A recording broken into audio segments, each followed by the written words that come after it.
yahdihillahu fala mudilla lahu wa may yudlil fala hadiya lahu. Asyhadu an la ilaha illallah wahdahu la syarika lah wa asyhadu anna Muhammadan abduhu wa rasuluh la nabiyya ba'dah. Bapak Ibu yang dirahmati Allah,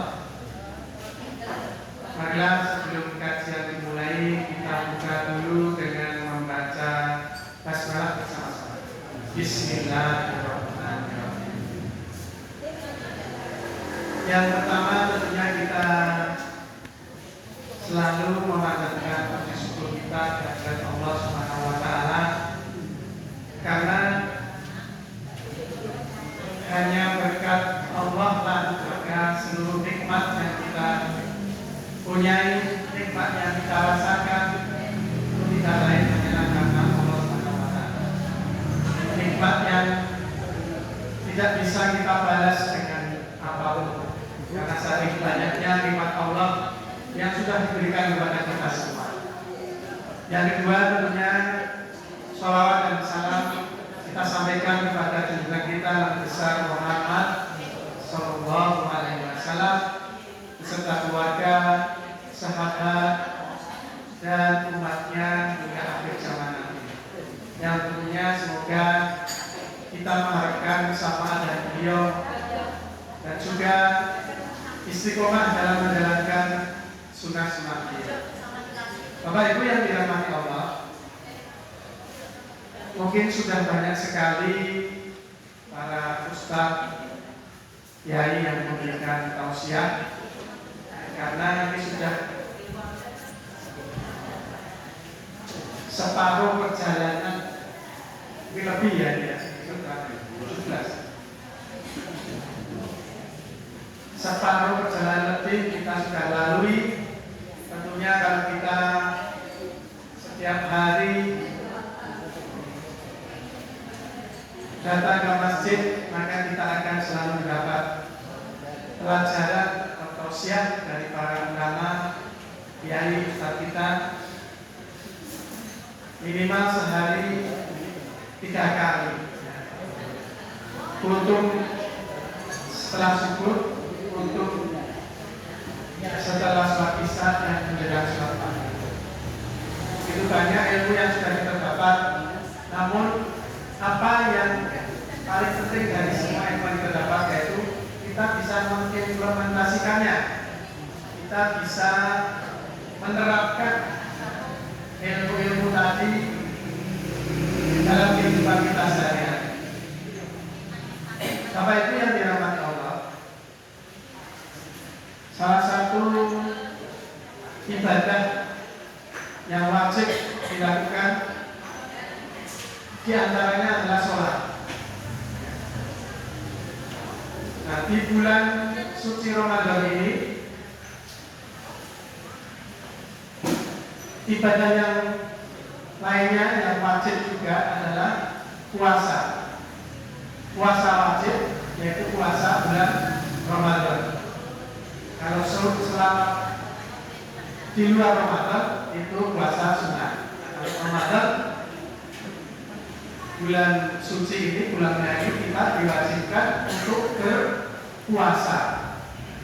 Bapak Ibu yang dirahmati Allah,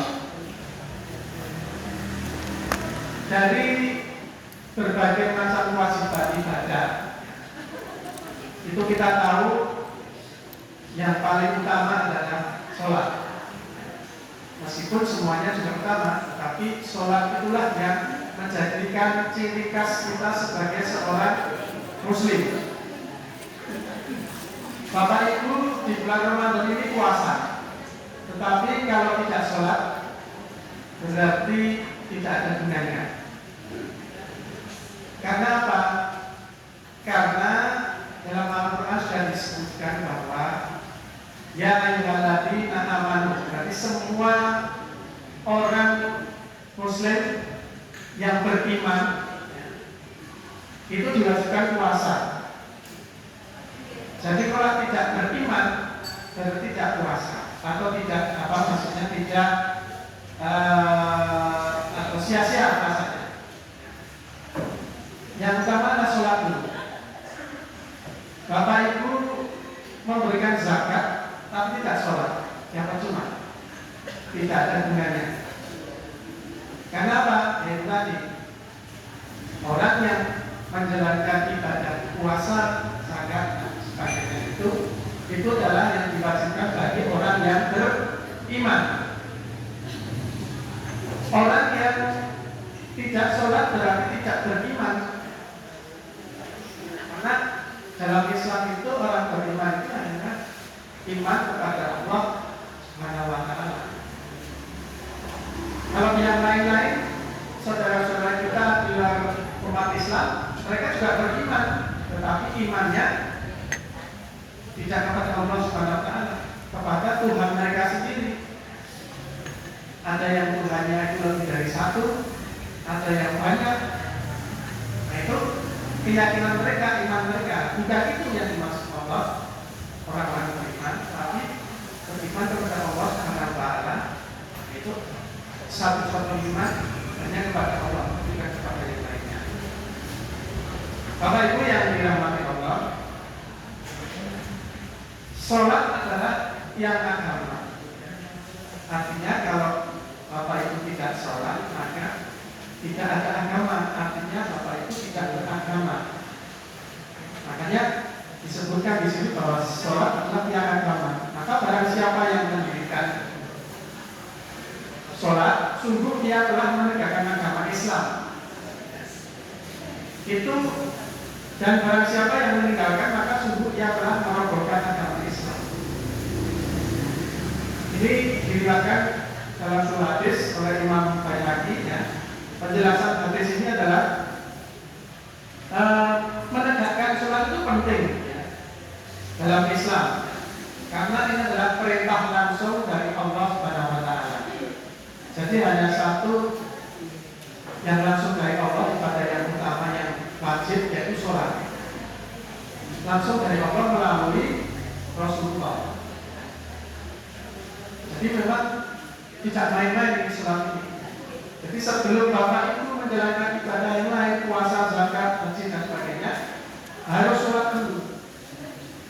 Kalau tidak sholat berarti sia-sia ibadah yang lain.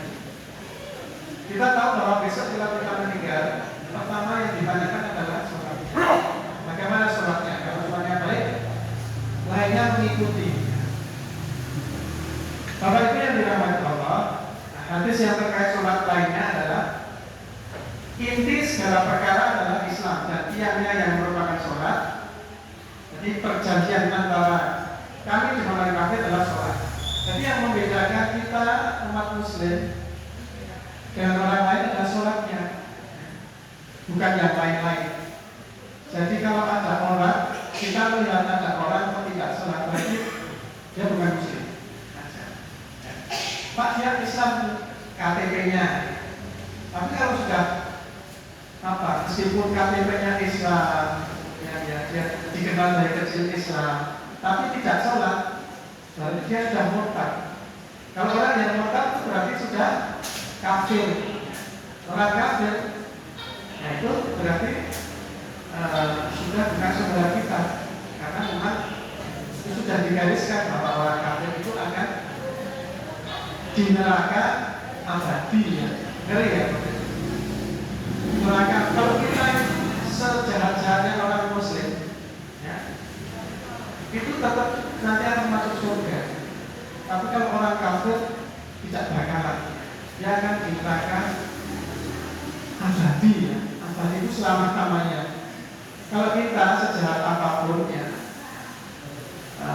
tetap masuk surga, meskipun harus di neraka dulu memang. Kita jahat di dunia, ya, zalim, ya, itu dicuci dulu di neraka, baru nanti diangkat ke surga kalau sudah bersih, ya.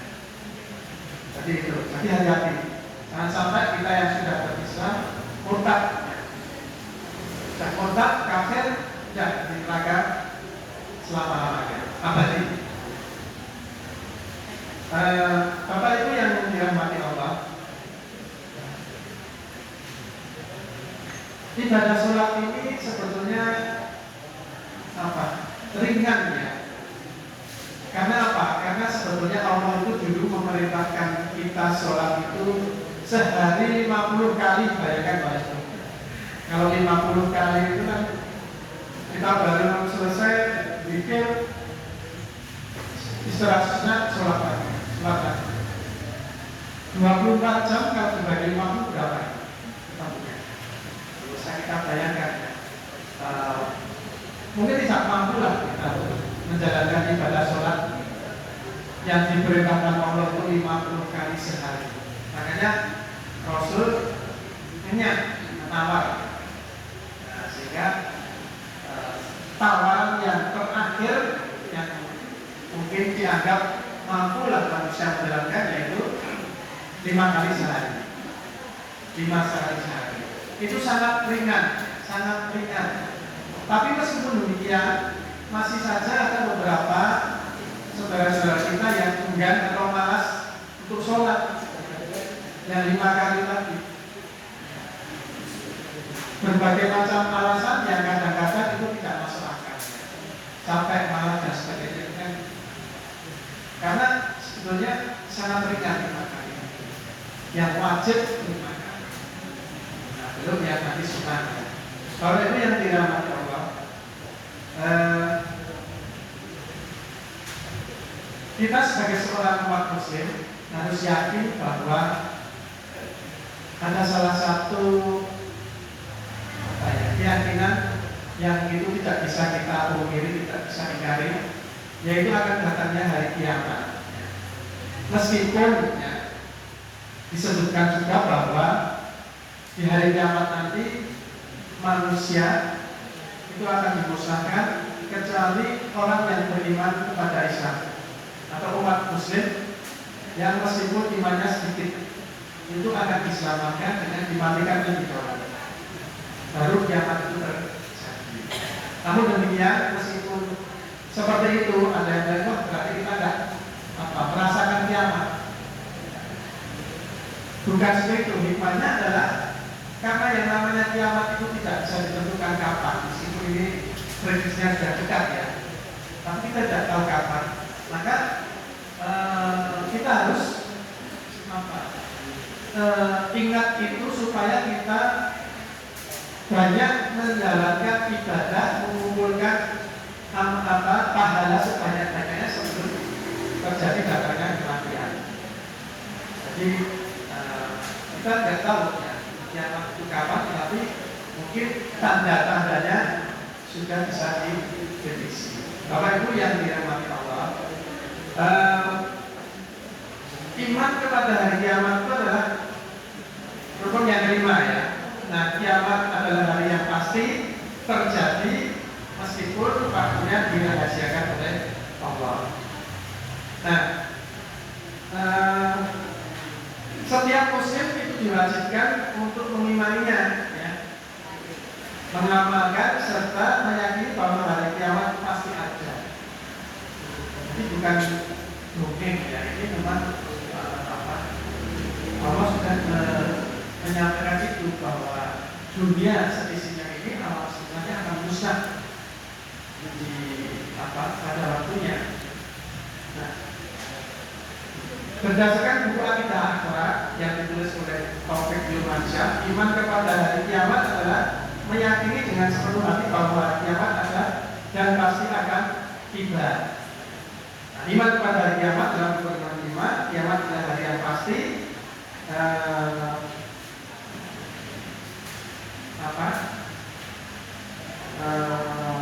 Pada hari itu kehidupan di alam semesta akan berakhir. Semua yang hidup akan mati, tidak kecuali jin, setan, mereka itu juga semua akan dimatikan.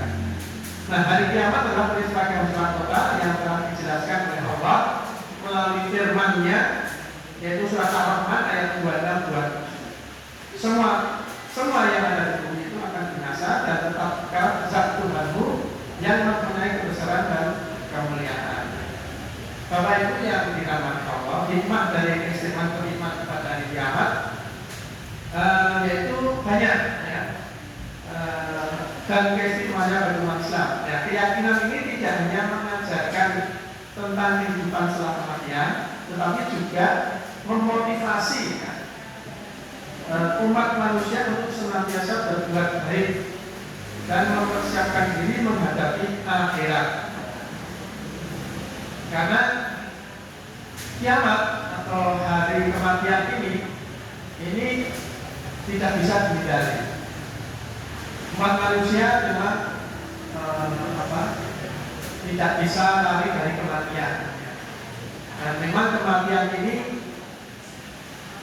satu yang misteri karena ya hanya Allah yang tahu. Bapak Ibu tidak akan pernah tahu kapan datangnya kematian. Bisa kapan saja. Tidak harus menunggu tua. Bisa yang muda dulu, bisa yang tua dulu. Kita tidak tahu. Umur berapa kita mati tidak ada yang tahu. Ada yang sudah sakitnya lama tidak mati-mati juga ada. Ada yang sehat, walafiat sudah bugar, tidak ada sakit sedikit pun tiba-tiba mati juga ada. Nah makanya karena kematian ini tidak bisa ketahui, maka kita dianjurkan untuk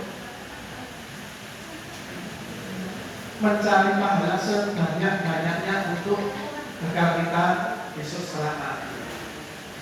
Coba bayangkan Bapak Ibu kalau kita itu sudah tahu kematian kita, si A matinya tahun ini, si B tahun ini, itu ngeri ya. Jadi kalau misalnya si A matinya besok pagi, sekarang akan berubah sebanyak-banyaknya. Tapi kalau ada yang tulis matinya nanti tahun 2050, nah mesti akan sampai-sampai, ya kan, beribadah dengan giat semangat. Dan itu sedikit yang saya sampaikan, mudah-mudahan bisa bermanfaat.